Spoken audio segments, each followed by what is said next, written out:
The days are longer, the calendar is filling up, and I want to feel as good as this beautiful summer weather.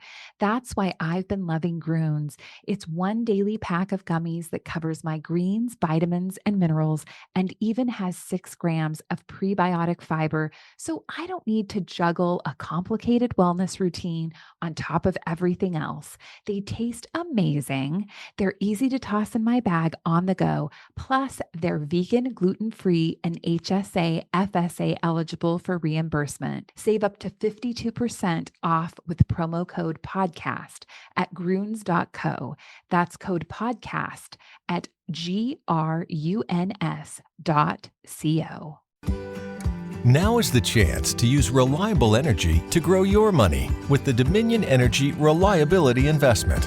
Our new investment product offers competitive returns, no maintenance fees, and flexible online access to your money. Make the reliable investment in reliable energy. The Dominion Energy Reliability Investment. To find out more, go online to reliabilityinvestment.com. That's reliabilityinvestment.com. Welcome back to TalkNorth.com. Thank you for listening. If you can, please download before you listen. It helps our business. I'd also like to thank our producer, Brandon Morton, and let you know if you'd like to sponsor this program or any of the programs on the network, you can reach me at jsouhan47@gmail.com.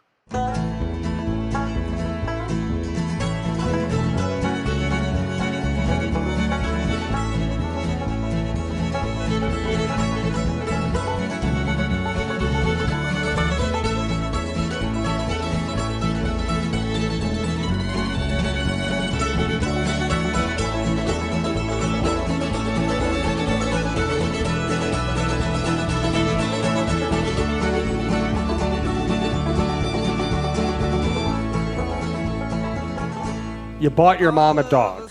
Yes, my brother and I bought my mom a dog. That is That's not true. what you said off the air. Yep. And my little 6-year-old nephew named her Peppy because she's Peppy, which I think is funny. And you could just tell my mom hates the name.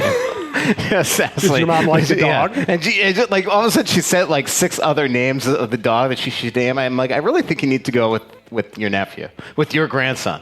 And she like reluctantly said yes. So, and she was all excited. She took the dog for a walk, and it's like the dog walks great. But then she promptly came into the house and just pissed and you know what everywhere. So, gonna have to be a little, probably get the dog housebroken. But yep. Shouldn't that have been your job? Shouldn't you have No, I live the dog thousands first? of miles away. There's no doubt about that. So what are you getting your mom back for here? I don't know. I'm just. What kind of a punishment It was is a this? half Mother's Day gift by my brother and I. And it sounds like the back half was yours. Hopefully, in a month when it's her birthday, she remembers the Mother's Day gift. So, yeah, Peppy. Remind me never to get too close to you where you would buy me a present that poops. Yeah, that's a good point. How are you, Jim? I'm good, Michael. How are you? I'm good. I was a little, it's been a nerve-wracking last couple hours. I bought a new iPhone, and the one thing that didn't upload correctly was my Twitter app. And so it took me forever to remember what my password was. Oh, and I mean, how much were your hands And it shaking basically, at this Twitter point? was threatening me. It's like, we are about to lock you out. I'm like, no, do not. Can you imagine I'm locked out of Twitter, and then all of a sudden the news breaks that GM is hired or something? Which won't happen for a couple of weeks, but you know what I mean? So it was a nerve-wracking experience. So was it like this, or was it more like this? No, it was nerve-wracking. It was what are the chances here, okay? So I go to the Apple store in Rosedale just with a couple friends of mine, a father and son, because the son, his I guess during the software update the other day, it just completely went haywire on him. Broke his phone. So we go there. So of course I walk in and spend $1,200. So, but what is the chances the salesman, the Apple Store salesman, is Brian Lawton's son? So You'll do anything to develop a source. I know. So I'm thinking I could write this thing off. So what's going on with your dad these days? So because he is a candidate for the Wild GM job. But what are the chances? So it was pretty just, it just shows you small world. You think this is they got dozens of Apple Store employees in there, and next thing you know, Give me my phone. No, I'm looking for the spyware that he put on your phone so he can track what's happening with the hire. Speak of the devil. Yep. So like, what are the chances that Brian Lawton's kid would It's from Brian Lawton. It says, "Now I know where you are at all times." So it was just kind of weird. So it was kind of just funny. Kind of try to dig in for a little info. So when are they meeting? You know, that type of stuff. Any luck?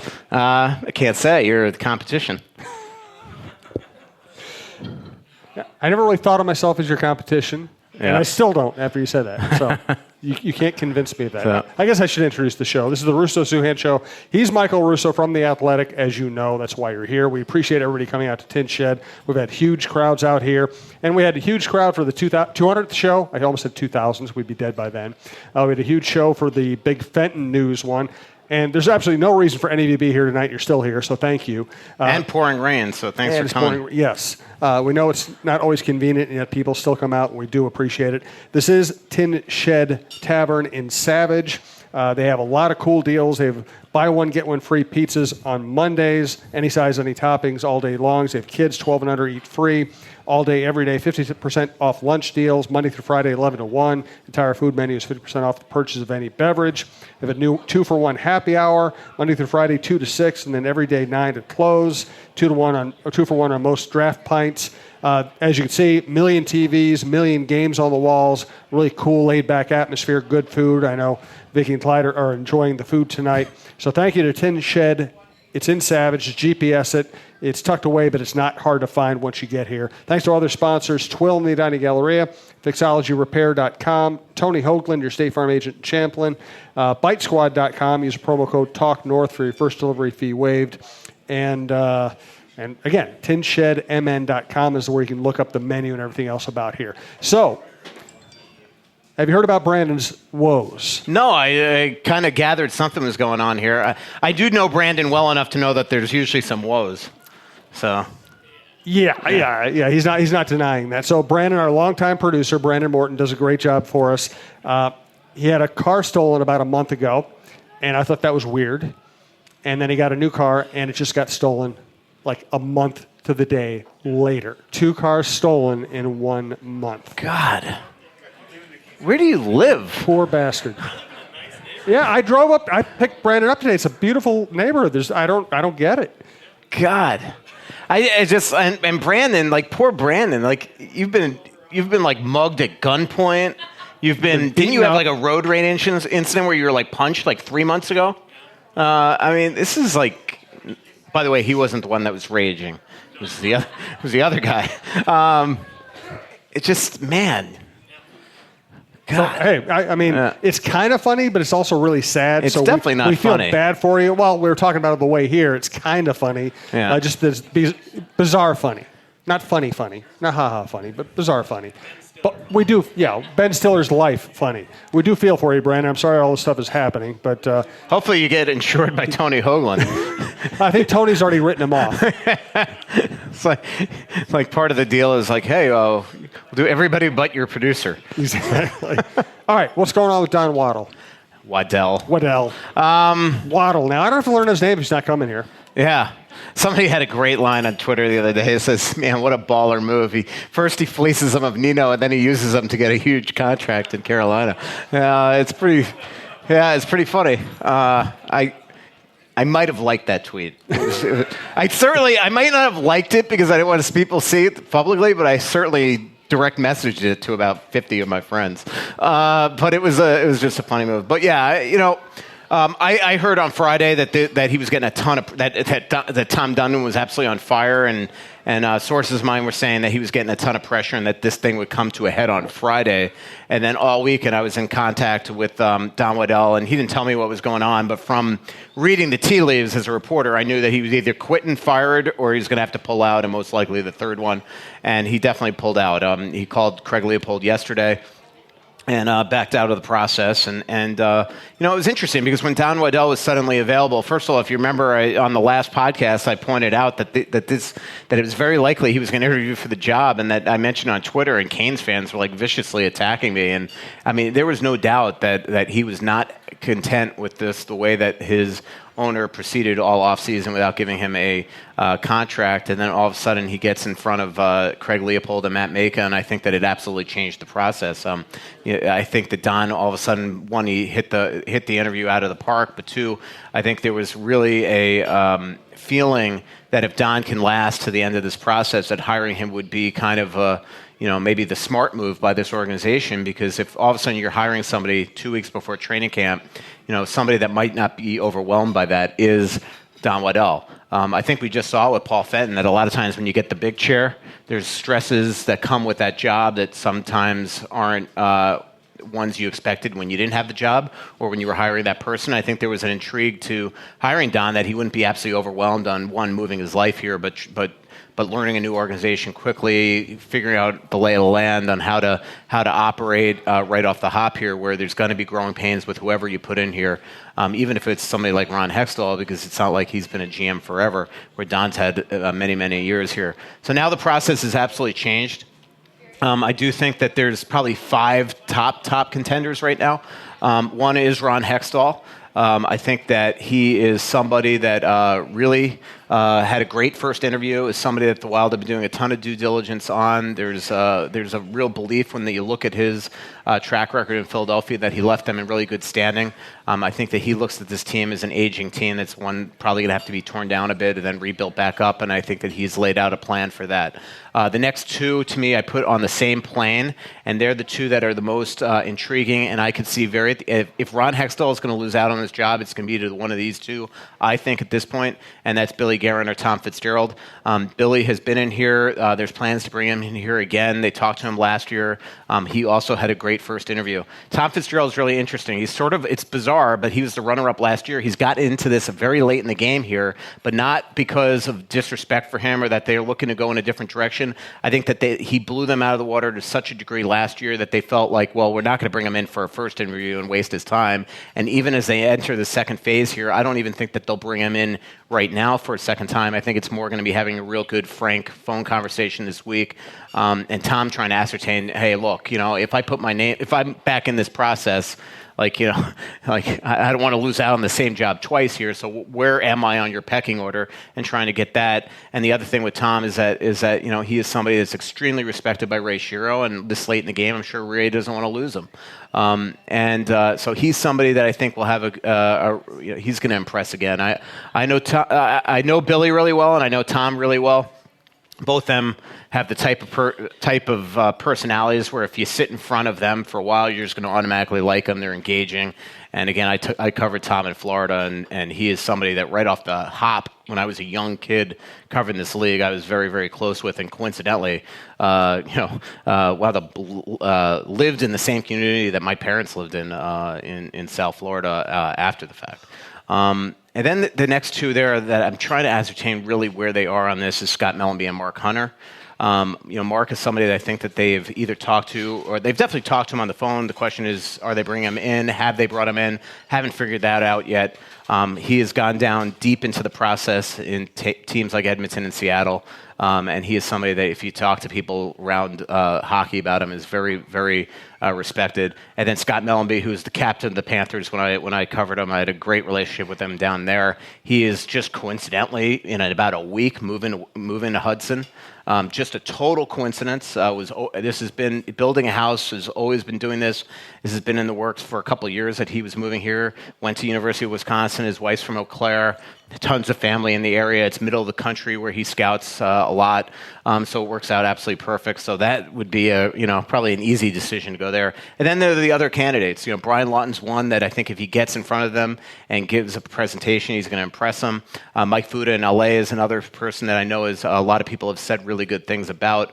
Mike Gillis, if you want NHL experience, he is a former agent. It was Pavel Bure's agent in the when the Panthers traded for him and they signed him. I remember it was a 6-year, $58 million contract the Panthers signed with Gillis to get Pavel Bure done. He was the Canucks GM. Those, to me, are the candidates right now, but I really look at this as, at least right now, as being kind of a 3-horse race between Hextall, Guerin, and Fitzy, with Mark Hunter and Scott Mellenby right there. Hunter, Guerin, and Fitzgerald are your leading candidates right now, you think? Yes, right now. That's just gut instinct, and then just knowing how far again Guerin and Fitzgerald got in the process last year. It would take a lot of balls by the Wild to bring these two down this path again and not give them the job a second time. That's the other thing here is, I think sometimes it's probably uncomfortable for people like Guerin and Fitzy to constantly go for a lot of jobs because all of a sudden you do get this stigma about you that you kind of, for lack of a better term, can't finish or can't close. So sometimes, it's not the greatest publicity if all of a sudden you don't get the job a second time. Right. So I think that's why there's probably hesitancy on both their parts to even dig into this unless they're going to, at the very end here, become the job. I think that both of them are great candidates with Hextall. I think that the people that are looking at Fitzgerald and Guerin in particular as people like, well, Paul Fenton failed, so we can't go with a newbie this time. It's like when the Wild lost in 07 to Anaheim and they went out and reacted by getting Fedoruk and Chris Simon. Come on. And that happens all the time. You have a coach that might be a disciplinarian. Now you go get your next coach is going to be the player's coach or some things like that. So I think a lot of people are expecting him to go with the NHL GM experience. But like in the case of Tom Fitzgerald, and this guy's been an AGM for 10 years now, has won cups, has been in a position where he's been right there in the trenches with Ray Shero and both in Pittsburgh and New Jersey. Billy Guerin, the same thing. Won cups as a player with Jersey and Pittsburgh. Won a cup there in management as well. He's been working with one of the best in Jim Rutherford. So these guys have been there in the office watching trade calls being made trade calls. Both of them are the GMs of their minor league clubs. So I just don't think, I've said this before, and the risk of, I want to move the process along and a risk of always kind of crapping on Fenton. But the one thing I say is he was in front office for 20 years. He should have been much better prepared for this job. So just because he failed doesn't mean that to me, Craig Leopold should be gun shy to hire another first-year GM just because he didn't have the title next to his name. So I think that Hextall is a great candidate. I do think that Wild fans will be happy with whoever they get. There's no candidate here that's going to check every box, that you want in a GM. But to me, there's a really good pool here. And from everything I'm hearing behind the scenes, because my phone has been just off the hook for 2 weeks now, it's extremely clear that Modano, Maka, and Leopold are absolutely doing their due diligence. They're leaving no stone unturned to learn about these guys. Hockey-wise, personally, what they're like in dealing with people. I mean, that's the one thing that is very clear as a prerequisite for this job is that you've got to be a good person that's going to get your message apart, have great relationships inside the organization, and that is absolutely a reaction to what they went through the last year with somebody that was very rough around the edges. I have a lot of follow-ups to that. If anybody here wants to ask questions, now's the time. Come up, grab the mic from Brandon, and we'll wave to you when it's your turn. Don't be shy. We actually do appreciate live questions quite a bit. It livens up the show. So my follow-up's next, but I want to thank Twill and the Edina Galleria, TWILL. You can find all their stuff at twillmn.com. Updated traditional menswear wear that fits your life. I bought a lot of Stenstrom stuff from there. Barber, Brax, Robert Talbot, Peter Millar, great golf stuff, great high-end stuff, casual, comfortable. TwillMN.com, check them out. I'm here with my wife, Stacy. We went to Twill in the Edina Galleria the other day. We saw Scott Dayton, and I bought the nicest sport jacket I've ever owned, the most comfortable pants I've ever owned. They're Brax. A nice pair of loafers that I can wear to the ballpark. I think they're called Tracks. And I bought a bunch of Stenstrom short sleeve shirts to go with my Stenstrom nice dress shirts. And, I used to wear just disposable clothes. Now when I buy something, I buy it at Twill. I know it's going to last me the rest of my life and it's going to be comfortable. And on top of that, it's not just the best stuff you've ever had, but it's really everyday things that you can wear and that will fit all occasions. Yeah, I've worn the Stenstrom short sleeve shirts every day this week. When I dress up or even just want to look nice at a game or a Lynx game or something, I wear the Stenstrom dress shirts. But really, the Brax pants are the most comfortable I've ever worn. They are more comfortable than jeans. I never thought I'd have anything more comfortable than a broken-in pair of jeans. And he keeps saying that, Scott, so thank you very much. Twill in the Edina Galleria, twillmn.com, Twill on Instagram. It's interesting, as you talked about all these candidates and the mistakes people make, Mike Zimmer, if he hadn't gotten the Vikings job, he was going to stop interviewing for jobs. He had interviewed for so many, he felt like he was just kind of a token, or he was a guy who checked one box. Okay, the veteran defensive guy, we should interview one guy like that. And he finally comes here, and listen, he hadn't won a Super Bowl, but he's certainly a capable coach. And the other guy, Tony Dungy, I covered Tony Dungy in the 90s, and he must have interviewed for 20 jobs before he got his job, and then he went and won a Super Bowl. You know, he took Tampa Bay to heights they hadn't been to before, and then he won a Super Bowl with the Colts. So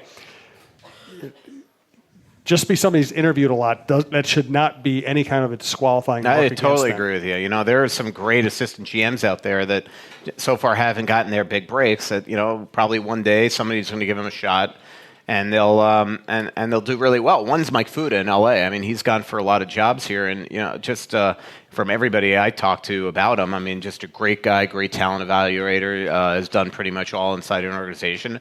At some point, he's probably going to get his break.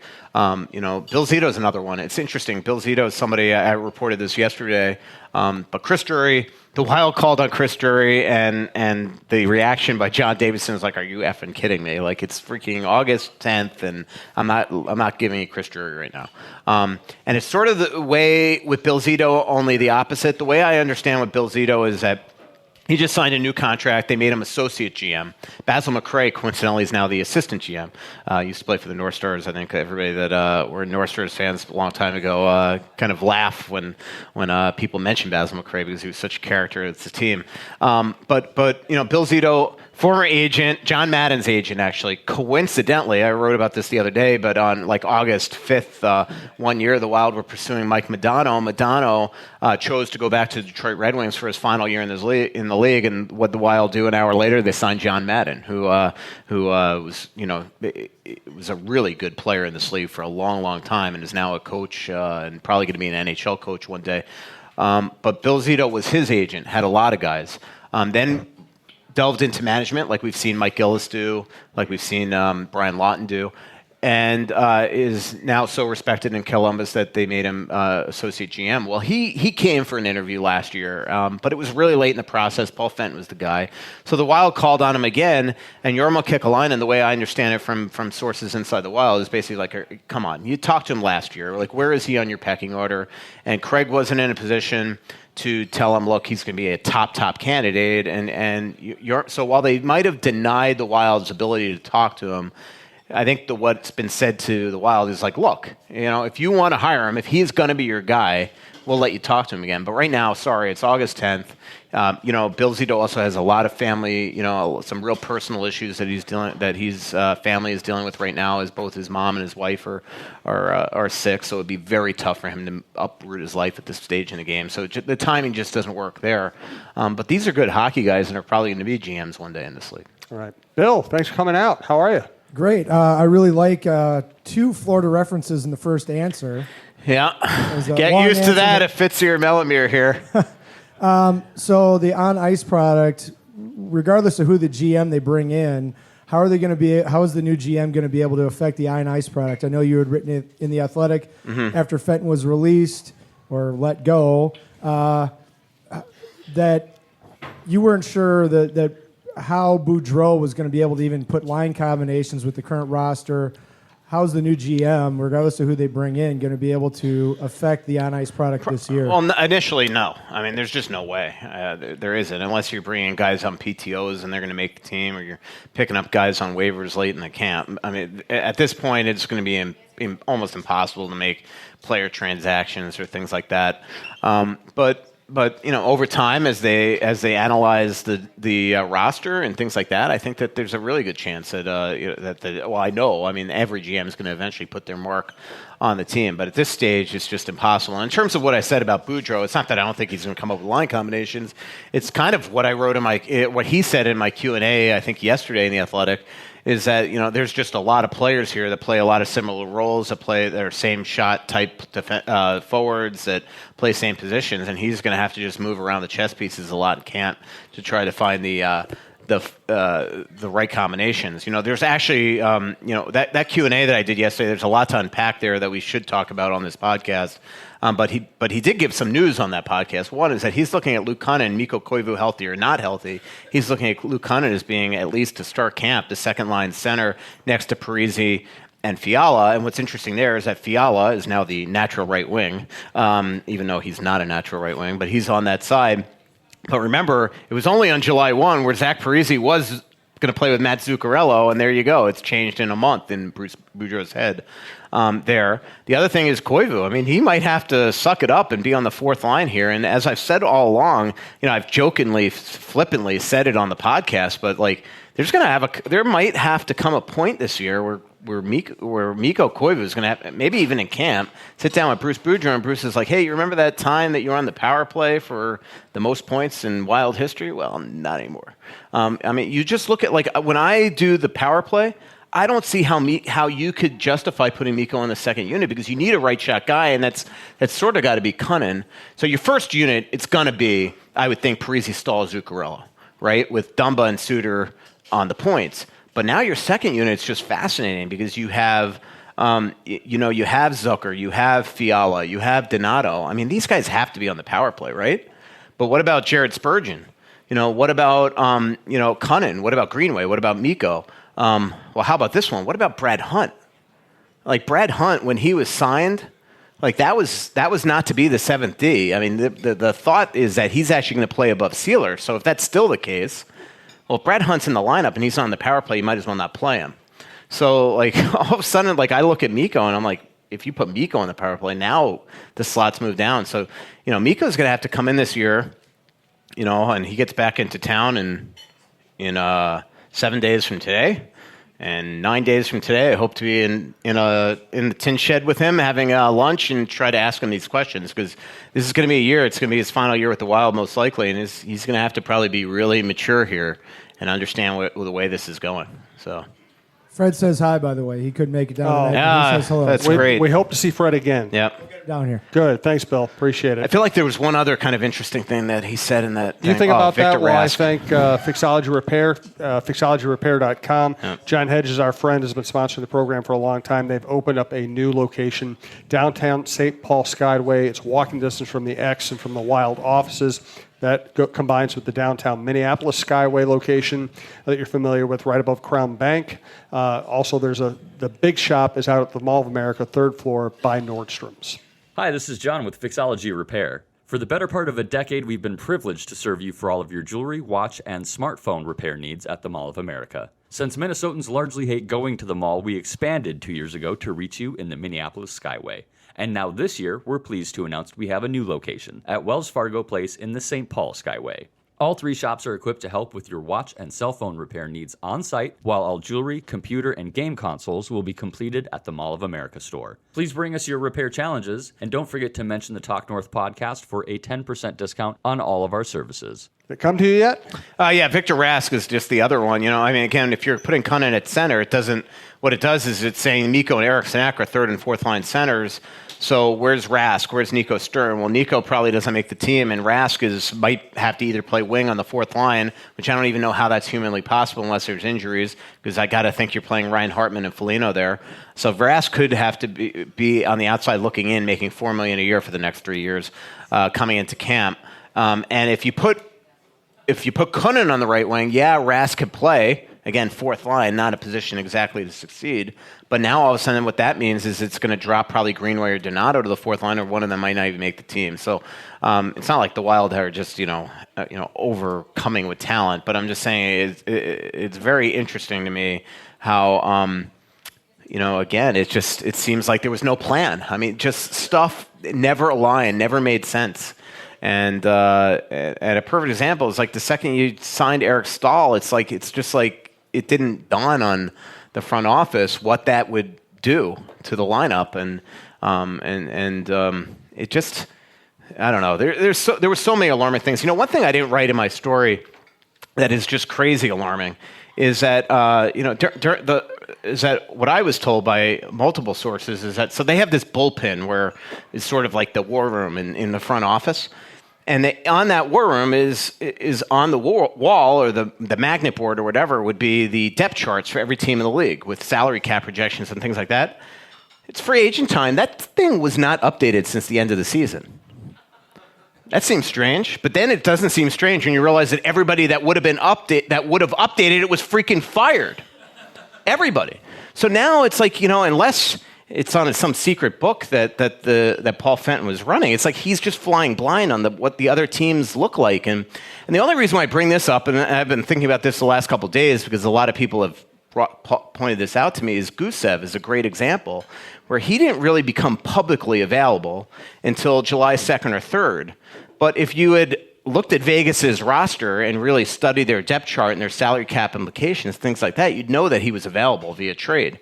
And so what happened is the second the Wild really signed not even Zuccarello, but Ryan Hartman, it really meant that they couldn't afford, if you slot in that Fiala's going to make about 4 and that Eriksson Ek's going to make probably about 1.7, all of a sudden it says to you, you can't afford Gusev at 4.5. So it took them out of the ability to make that type of trade where it's like, again, if people in there were like I was talking to a couple GMs and assistant GMs this week that say that they have kids, it's actually like 20-something-year-olds that work inside organizations that their entire job is they sit there and they put a report on the GM or the assistant GM's desk and say, hey, just so you know, this team's running up against a major problem with this, right here and here and here. And that's how, teams operate these days. And it just seemed like the Wild were like kind of circa 1990 or something. That is amazing. I mean, when I covered Terry Ryan as a beat writer, I mean, if I walked in Terry's office, it would be every player in every organization in the big leagues and the minor leagues listed somewhere, and it was almost too much information. Yeah. But he would not leave the office if that wasn't completely updated every single day. And now that the current Twins front office, everything's computerized. They bought 18 million newfangled. No, again, I mean, maybe this was analysts. just in that board wasn't updated. Who knows? I mean, but it just seemed like things weren't running very seamlessly the last 2-3 months. Monterey Bay, I just got back from San Francisco. You wouldn't happen to be flying a Airbus to Boston in the morning, would you? No. Okay. 7 I'll be on that one.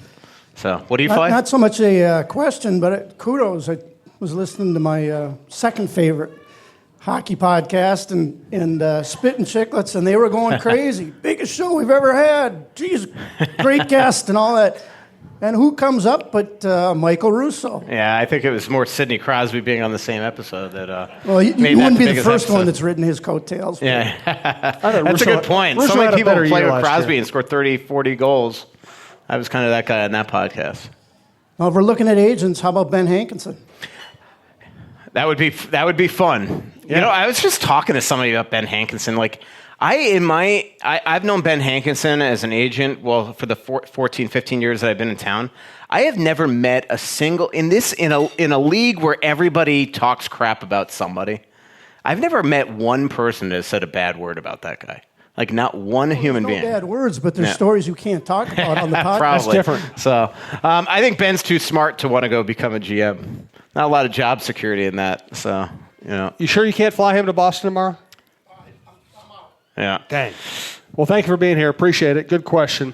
While we're taking this break, is there anything else from the Boudreau story you would like to get to? And while you think about that, let me thank Tony, our friend Tony Hoaglund, Hoaglund. Let me do it again. Hoaglund. Works out of Champlain, can work with you wherever you are. Auto insurance, home insurance, property insurance, financial services.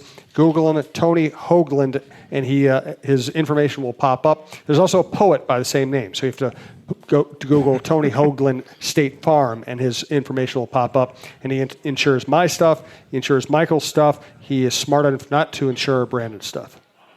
Wow, that is brutal. He fed me that line. That's a Brandon line. I'm just using his own weapon on him. That's all. Yeah. I've talked to Tony many a times. He's a poet in his own right. There you go. Hey, Minnesota sports fans. This is your local State Farm agent, Tony Hoaglund. I need you all to ask yourselves this question. If you're in an at-fault car accident and you are sued for $700,000, how much of that $700,000 will my current insurance company pay? If you are unsure or can't answer all $700,000, you need to give us a call. State Farm has been number one in car insurance since World War II and number one in homeowners insurance since 1964. For a no-obligation review of your current policies, call us at 763-421-4900 or check out our website at www.champlininsurance.com. Anything else from the Bruce? I don't know. Talk? I can't remember if there was anything really in there that was that is a real topic. I mean, obviously, it's just fascinating that he's working with his third GM soon and doesn't have one right now. Yeah. There's just certain things that you normally would be talking to a GM about this time of year. The other interesting thing is, he's going to spend this next month really meeting individually with a lot of guys to try to get their heads back on straight. One person he wants to sit down with here in the next couple weeks is Zach Parisi, who, again, I did a story on his birthday on July 28th. I think the story ran the 27th, if I remember correctly. But he's not the happiest camper right now. Obviously, he's 35. He's still playing on top of his game, and he wants to win a cup. And so he's looking at this roster and is just concerned about where it's going here. And so I think that he wants to just, Bruce can't change the way that Zach feels about everything. But though I think the one thing that Bruce is going to want to sit with Zach is like, look, if you want to make this change, we need you to be totally on board here and play your butt off. And again, if you know Parisi, I think he will. So let's talk about the beat life a little bit here, because I was a beat writer for a while. I wanted to do more of this kind of work. I ended up segueing into this. You are just lashed to this job all summer. Summer should be the slow time, and now you're going to go on vacation, and you're going to be looking at your phone every 5 seconds. And that's the way this job works. Yeah. Well, I broke the Chuck Fletcher story from Hawaii, if I remember correctly, because I remember the other thing when I was writing my Fletcher feature, I would have to wake up at like 3 a.m. and go out to the pool and just kind of just sit outside, because that's when people were calling me back, like Cliff Fletcher, and if I remember guys like David Poyle and Ray Shiro for that story, and others as well. Same thing. I'm leaving the country on Saturday. 5 days. You think as a hockey writer that you could book a vacation and you're totally safe mid-August, right? But it's obviously didn't come into path here. So yeah, it'll be a working vacation down there. Probably not the most relaxing vacation I've ever had, but that is part of the job. I mean, and that's the thing. I mean, that's why I want people to subscribe to the Athletic, because I like to be first, and we usually are, and we will again. That was a little cocky. Yeah, and part of the reason is because I'm down there working. So we'll see. I mean, I think if I had to do the timetable right now, that I'm going to be safe in terms of there's not going to all of a sudden be a press conference right there. So I think that it's just going to be one of those things that, it's going to be a lot of phone calls, a lot of text messages, a lot of emails, which is kind of like, what am I going to do, sit by the pool? Have you ever broken a story while drunk? Probably. Mark Walleman used to say, Mark Walleman, when he was my editor at the Star Tribune, he used to say, hey, I don't want you tweeting anymore at 2 a.m.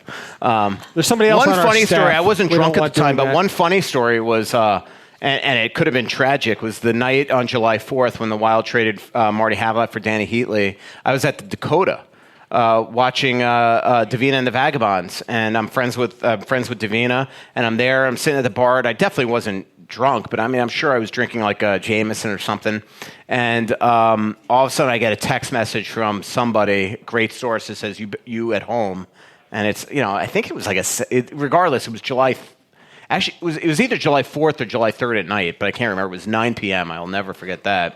And I get this text message. It's like, hey, huge trade. Havlat's coming to Wild for Heatley. And I'm running across Nicollet Mall, and I lose my phone in the air. And I go to pick it up, and a bus was like smoking down there and almost got me. And that was pre-Uber. And hop in a cab, go home. I'm on the phone with like Walleman or C-Mill. I'm like, dude, huge trade. I think I might have called Kevin Bertles or somebody at the desk to clear space.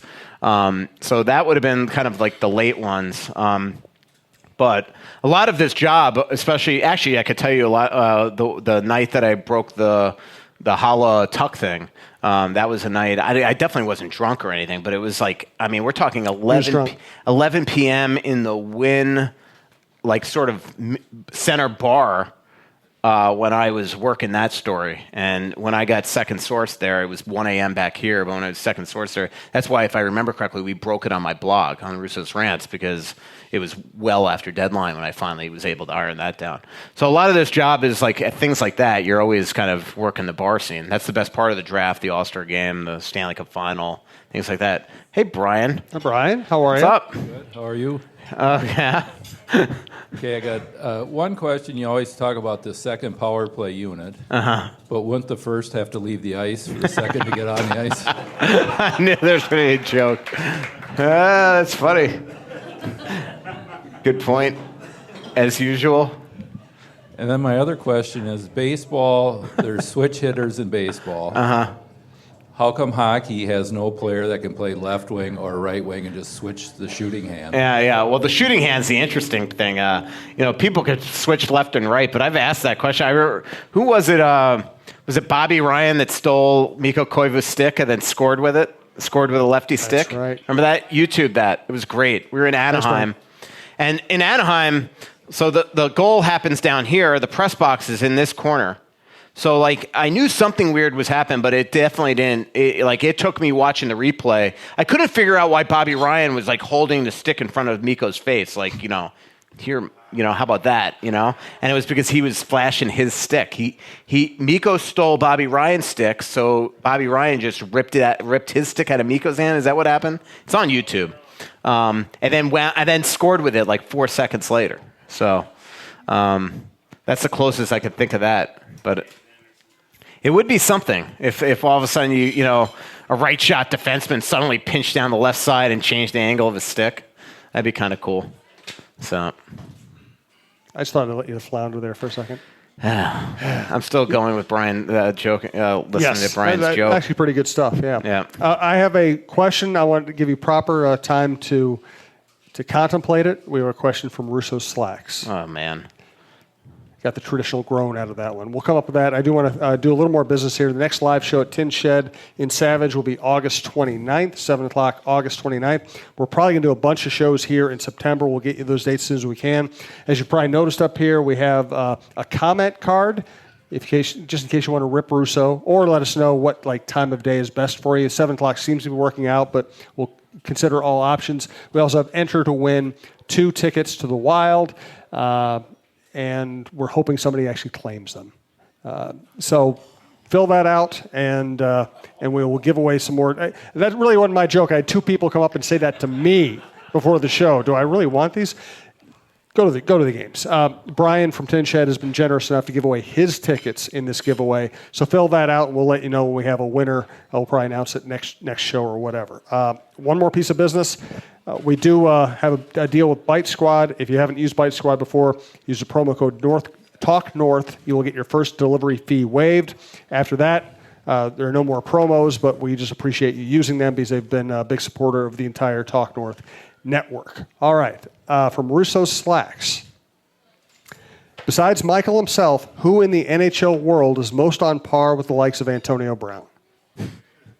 You answer that. I can't really think of anybody else. Let's see. From our friend, well, someone who was already up here asking a question, I won't sell him out. Well, it's on Twitter. I guess I can sell him out. Bill asked who would want to watch this team this year. Hashtag man. train wreck. Yeah. Well, here's the thing, because I get this from Twins fans all the time, even when the team's good.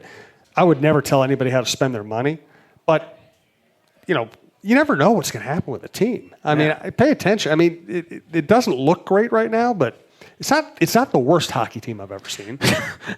Wow, this has been a great couple minutes for the Wild. What is interesting is that the Wild have, and I know there's concern inside the organization about this, is that they have 13 of their first 18 on the road. So when all of a sudden they get back and they're home heavy, their prayers are that this team is still very much in it and don't struggle out of the gate, because all of a sudden, there's going to be just this incredible negativity that starts about the team, and it could really hurt at the box office, obviously. So, I could tell you that if Bruce Boudreau was here right now, he would absolutely tell you that he thinks this team's going to be a lot better than people say. Especially does he always healthy. say that this time of the year, or does he think that's valid? Look, any coach is going to come in here optimistic about the team. There's 0-0, and his goal is for this team to go and make the playoffs and win a cup and things like that. So, you do look up and down the lineup, and it's a very different team than last year, but there's still a lot of talent there. And as as Bruce said in the Q&A, I mean, the key to this team really is going to be obviously not just the bounce-back years of potentially Stahl and Zucker, but it's going to have to be whether or not Cunnin and Greenway and Donato and Fiala and Eriksson Ek, kind of take that next step. And it is funny. I mean, remember for years we used to, everybody was grouping Nino and Zucker and Coyle and Dumba and Brodin and all those guys together. Now it's those next five. That's just kind of the cyclical nature of this. And if all of a sudden Cunnin, Donato, Fiala, Greenway take appreciable steps this year, they could surprise a lot of us naysayers. From Mike Swanger, a friend on Twitter, would Leopold give Bruce Boudreau a 1-year extension prior to hiring a GM if this drags out? Do you think the candidates are asked their opinion on granting Bruce an extension for 1 year if they're hired? Yeah, I mean, there's no doubt that if I'm not in these interviews, but I would think that what's your opinion on Bruce is going to be a huge part of this this interview process. I mean, one thing that I know created immediate stress, according to all my sources between Fenton and Leopold, is that immediately when Paul got here, he wanted to get rid of Bruce. It didn't take long, and that created incredible tension there because I think that the way it was explained to me is Leopold's like, dude, we talked about this in the interview process. You can't just throw this on me now here. To answer your question, I think if Craig wanted to give him a 1-year extension, he would have right by now. I think the new GM is going to have to feel comfortable with that.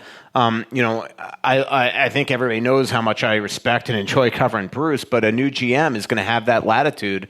And the new GM, usually the way it works is a new GM wants to bring in his own guy. Paul Fenton wanted to bring in his own guy. I don't behoove him of that. Usually when you keep on forcing a coach on a GM, the marriage is never going to be tight. So my guess is that even though Bruce would love an extension, and even though that would probably be the best thing for the organization to give him an extension, as long as you were willing to eat that money if the GM wanted to fire him, at the end of the year, my guess is it won't happen because he's going to want a fresh slate with the new GM saying, all right, I either want to keep Bruce or not. Craig Leopold doesn't like any owner, like dead money. And that's the thing. And that was one of the big things I will say, to Paul Fenton's credit. We could talk about how dysfunctional the organization was and the front office was this year. But one thing that happened last year is that Chuck Fletcher gave extensions to everybody in the organization to take care of them, to keep them safe and secure. They had young families and things like that. It was a classy thing for him to do, not the greatest thing for the organization, because then Craig Leopold doesn't want to let Paul Fenton clean house because then he owes all these people a bunch of money and he's got to hire all these new people. And so now Paul Fenton was basically forced to inherit this staff in a league where everybody wants loyalty and trust and things like that. And Paul, by nature, is just not a very trustful person. So it just really screwed up right there. It created almost an instant recipe for major dysfunction and problems in the front office because Paul is forced to keep these people, and he doesn't like to trust people. To be blunt. One thing here is like from a new GM's perspective to now all of a sudden give Bruce Boudreau this extension without consulting him, I think is almost creating the same potential problem if you're not willing to eat the money if the GM wants to get rid of him in a year. Obviously, Craig Leopold is a very wealthy man, but he's not like a billionaire. Is he? Does he have the wherewithal to do what he wants to do, or does he have to be very careful with his money? I mean, I don't want to say stuff that's beyond my professionalism, but he's got plenty of money. Okay. I mean, again, I don't think I'm saying anything that's just classless, but I mean, he's half of a bigger wealth, if that makes sense. I mean, I understand. His wife is great-granddaughter right. of S.C. Johnson. I mean, she's president and CEO of Johnson Outdoors and a lot of subsidiaries of S.C. Johnson. I think that, as long as, like most marriages, they're pulling their money, I think that he's fine. I mean, he spent $1.5 billion on this team. And then you add the buyouts, probably $2 billion. The amount of guys that this team has to buy out every year. We got about 15 minutes left. If you have any live questions, just come on up. We'd love to talk to you. From Kyle on Twitter, who do you think will be more competitive this year, Minnesota or Iowa? Oh man, this podcast is taking a turn for the worse, and I'm not even the ringleader. Like usually I'm the one that's. Well, let me rephrase, Counselor. How do you think Iowa will be this year? I mean, I don't know. I remember 2 years ago I thought they were going to be unbelievable with the amount of guys that they down there, and they weren't. Last year they obviously had a decent year until things got really sketchy there in the second half, but they wound up making the playoffs and going into the second round of the playoffs. This year it's going to be really. I think it's going to be a fascinating team watching the. I don't have the list in front of me, but the Dewars and the Duheims and the Lodnias and all these guys turned pro. A couple other guys as well. I do think Gordeev, the kid that they traded for from Toronto. There's going to be a good half dozen guys that go down there. Obviously, Matt Robson is another one. I think that's a good thing. That now suddenly they're get the influx of their own young talent, and hopefully one of these guys could surprise the Wild. I could tell you. I mean, talking to a lot of the GM candidates here the last couple of weeks. I mean, more than a dozen GM candidates I've talked to. The one thing that they all say is they look at the Wild depth chart, and there's just not a ton coming beyond Kaprizov, who's still technically a figment of all of our imaginations. But if all of a sudden, you get Ladnia, and if Kovanov has another big year in the queue for Moncton, I was talking to Torchetti on the phone yesterday, and he's going on and on about how good he thinks Kovanov can be. But if all of a sudden, Duheim suddenly breaks out this year, or Dewar or Ladnia has a great year down in Iowa, now all of a sudden next year we're talking like, all right, maybe this team actually has some pretty decent young players in the organization. We just don't know yet. So, Bert, how you doing? All right. How are you guys? Great. How are you? Good. I'm gonna save you here. Well, actually, I'm not. I was looking at the Wild schedule. Don't be too positive. I saw you last year on the FSN pre-show. Wow. I'm never going to live that down. That chit-chat that you're having with Gorg. Well, I had to look down on him. I mean, I was blinded by the spot from his head. Oh, man. Wow. So, did Gorgie talk with his hands the entire time he was talking to you? Well, no. He does this a lot. But they put me on a platform. That was the thing. And he's standing down, so I'm really looking down on him, So I'm like, couldn't figure that one out. And then I had to talk to Fenton, and then it set the whole night off. So. So I'm actually talking about Iowa. I was looking at the Iowa schedule, son. I'm actually looking forward more to going to Des Moines than I am to the X. So really, yeah. So. Why Well, just the young players. I see their roster. Yeah. So we'll see. So. How funny it'll be next April when we're all here getting ready for playoff run, President's Trophy. Yeah. It's getting our line in for the parade. So you said Hextall came in with his interview with a detailed plan. Did the other interviewees come in with detailed plans, and if so, do you know what they were? I've heard things. A lot of this stuff is hearsay. You hear so much stuff through the grapevine. The one thing I have heard just from people that know all these guys is that there's some people there's one candidate that's going in there and saying, I don't have to bring it up, and not only that, I'll get you a cup in this amount of time. I think Hex is one guy I'm being told has basically said, I will have to tear it down, but I will get you back up there in 4 years. And I think other guys are the same way. The one guy that I could just see having an unbelievable presentation is Brian Lawton.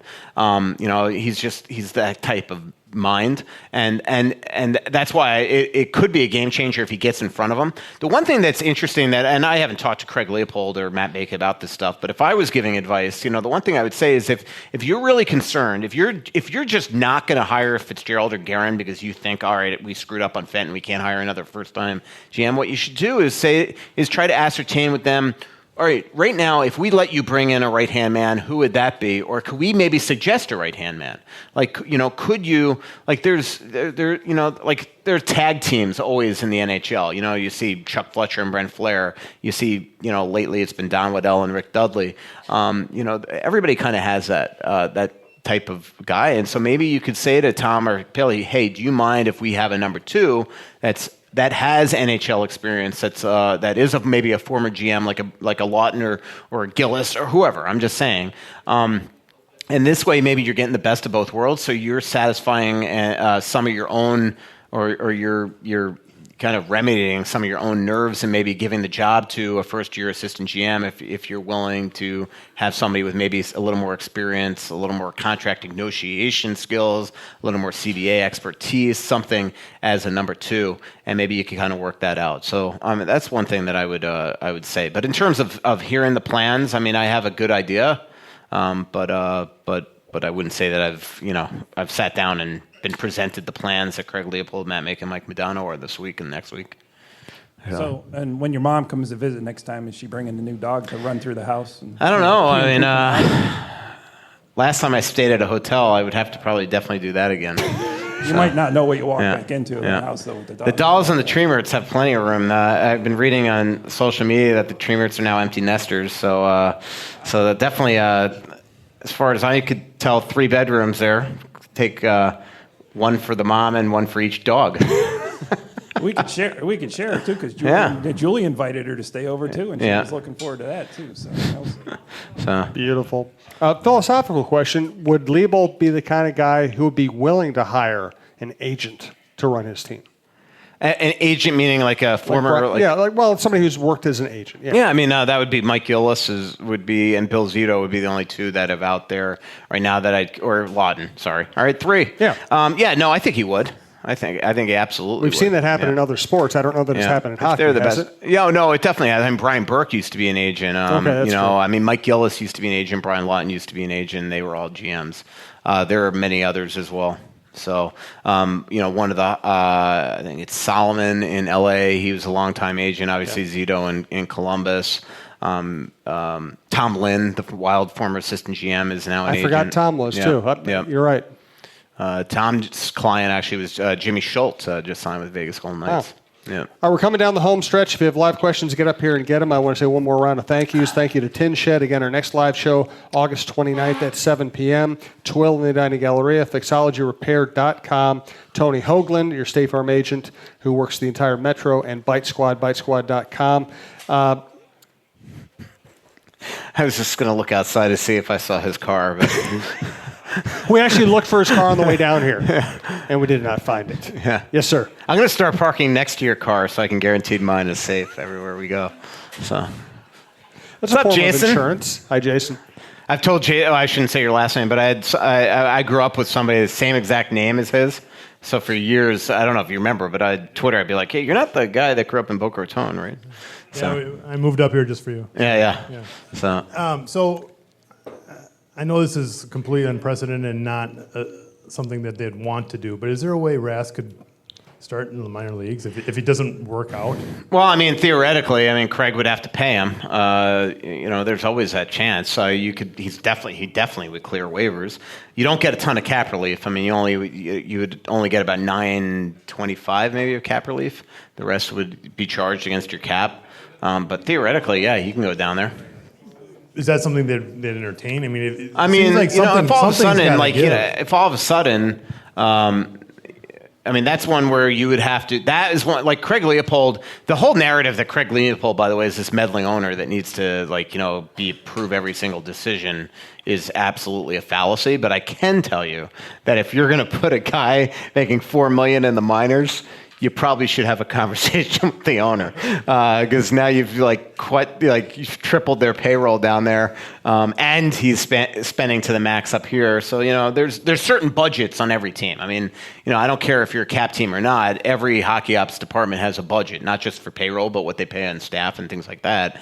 And so Craig would have to be absolutely comfortable with that. The thing is, the interesting thing about Rask is that.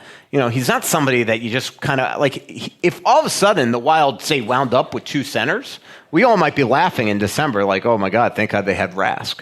Because if Rask could play in a top 6 role, there's a chance he might surprise us. The one thing I was talking to I'm trying to think if I should give away who I was talking to the other day. I think it's fine that I say this. I was conversing with Waddell last week about Rask, and the one thing that he said to me is that and he had no reason to lie to me, but he said that if you look at the history of players that have missed an entire first half of the season, when they come back, it's like a lost year.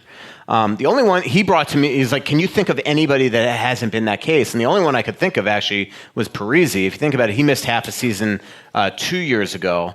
He had a miserable first month and a half, but then all of a sudden, if you remember in March, he had the most goals in the NHL. I think he had 12 in the month of March. So he actually caught up.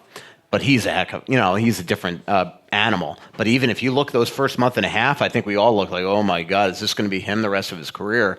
His point is that you give Rask this offseason to come into shape, work all summer, not cut his finger off making sweet potatoes, things like that. And the other thing is, not only, by the way, we kind of almost joke that he had this kitchen accident that cost him the start of last season. But if you actually remember, we didn't really write a ton about it because he was on Carolina. But right after the season, that off season last year, he had, I think it was shoulder surgery. It's a major surgery. So he doesn't work out for most of the summer. Then he gets ramped up, and then he has his kitchen accident, misses the first half of the year. So I'm not trying to sit there and protect Victor Rask but I will say it's not his fault he was traded for Nino, right? I mean, we could all say that. I mean, everything I can see of Victor, he's not a bad human being at all.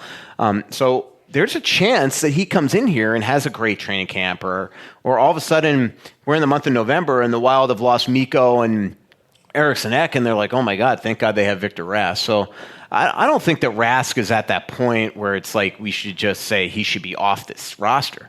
I still think that I'd much rather have Nico Sturm down in Iowa playing 20 minutes a game and getting power play time than playing on the fourth line here. So I think that we're way premature, that it's become this narrative that Victor Rask is just absolutely useless. And let's see. I mean, he did have 20 goals in this league. So that's my rant on that. Last quick question. Is any of the candidates a big Bruce Boudreau fan? I will say I really haven't had those conversations. I think I'd be speaking out of school there.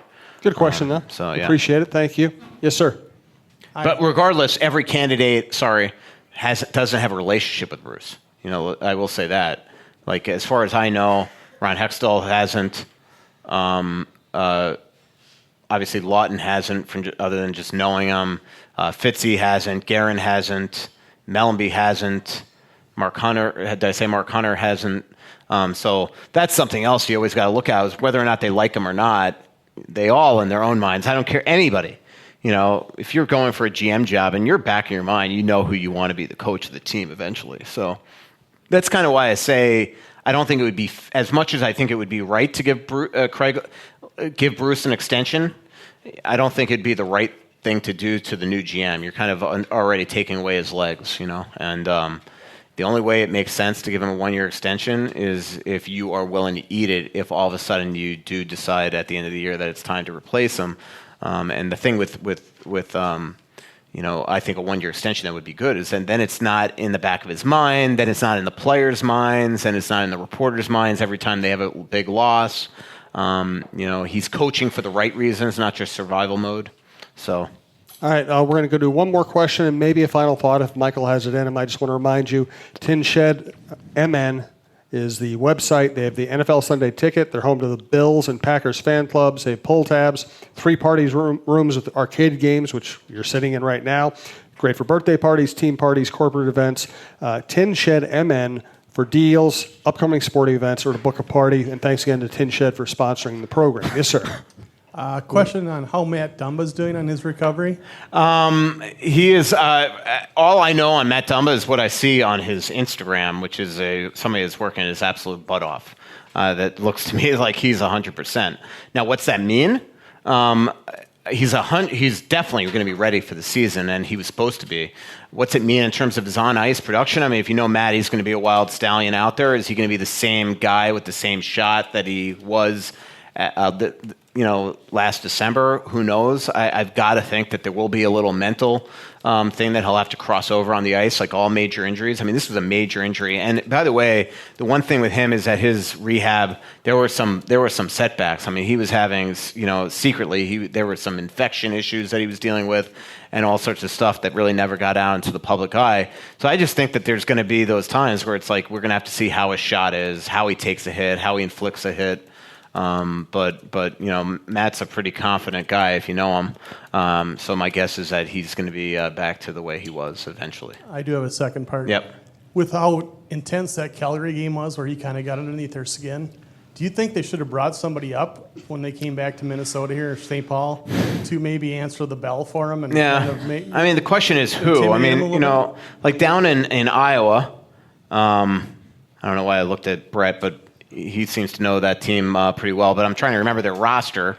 The guy that had, Hunter Warner, Liambas. Yeah. I don't know. It's like, to me, it's like then all of a sudden it's like you're setting the tone for the game by bringing up Mike Liambas. I mean, I hear what you're saying. It's so easy after the fact. And what's the chances that Matt Dumba, was going to tear his pec in a fight? Has anybody ever heard of that before? It's just. I mean, for the history of hockey, whether it's first of all, the hit that Matt Dumba inflicted, one was clean, and two, regardless the timing of it, that's a bunch of crap. That Calgary was saying that, but regardless, for the history of hockey, players the next game have had to answer for something that happened the game before. It's happened forever. I've talked to Brad May about this 1,000 times. He knew that after his Kim Janssen hit, that next time that he was going to face the Minnesota Wild, that he had to fight Derek Boogaard. I always pronounce Boogaard by the way it's really pronounced, which is Bogard. But there's an example, and for my entire career, so.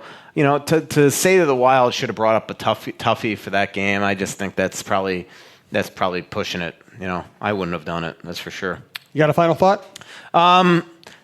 Although I will tell you, somebody's gonna have to give me an iPhone 10 tutorial. This whole Face ID thing. You don't even know your Apple ID, Brian. But this whole Face ID thing is freaking it's creepy. I don't like looking at my phone. It's like, oh yeah, it's you, and it opens up. I know my wife has one of those, and I have a phone from 1942. I was flying to, where was I flying last month? To Denver, maybe. I was flying to Denver for the Trampled show, and it was like those early morning flights at MSP. It's like on a weekday. It is out the door, the security, and I have TSA pre-check, and it was 1,000 deep. So I quickly signed up for Clear, and the whole time I'm doing it, it's you're doing the retina thing and the fingerprint thing. I'm like, this. It's all right, my privacy's gone. Did your past transgressions pop up on the screen? Yeah, exactly.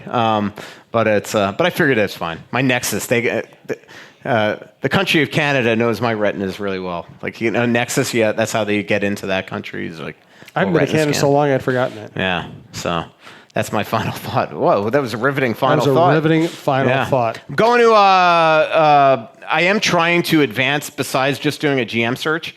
I am working on a bunch of really cool features to get ready for training camp, and later this month I'm doing a really cool story, a behind-the-scenes story on some of the Wild employees and what they do to get ready for the year. Tomorrow I'm flying to Boston to sit down with a player and his family tomorrow to do a big feature, which, I mean, if you're a Wild fan, it's very easy to figure out who that player is. And then, and it's not Charlie. Although I might try to see, I will see Charlie tomorrow night, actually.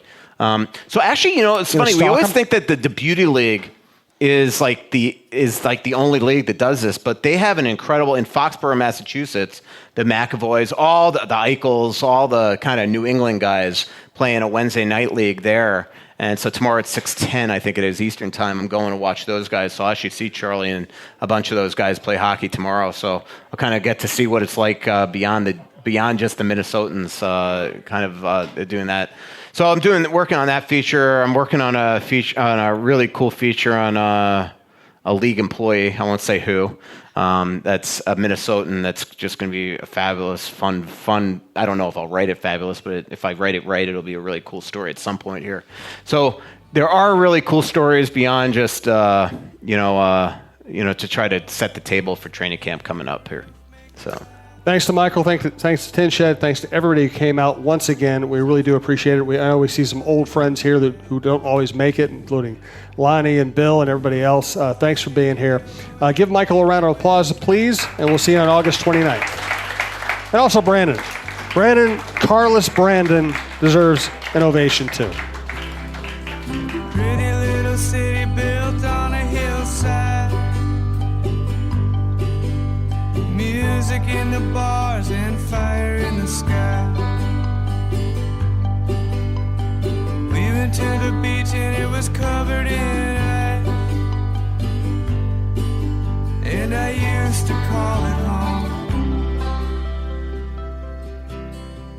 So much coming out, there's nothing going in. I know that you feel like you're never gonna win. Oh, but the world won't forgive a winner. Holiday tips and fun facts from Paul, Kristen, and Dexter at Total Wine & More. The custom of bumping glasses with the cheers came from old Rome. When in Rome, cheers!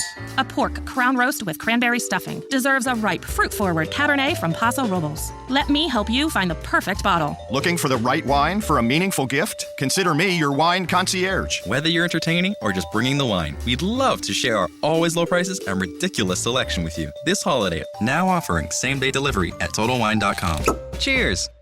Security threats are everywhere. But with Xfinity XFi, you're notified of threats to your in-home Wi-Fi network, so all your connected devices are protected. That's simple, easy, awesome. Switch to Xfinity today and get a great offer. You'll get fast speeds and the best in-home Wi-Fi experience with Xfinity XFi. Plus, ask about enhanced security for safer browsing and more. Go to Xfinity.com, call 1-800-XFINITY, or visit an Xfinity store to switch today. Restrictions apply.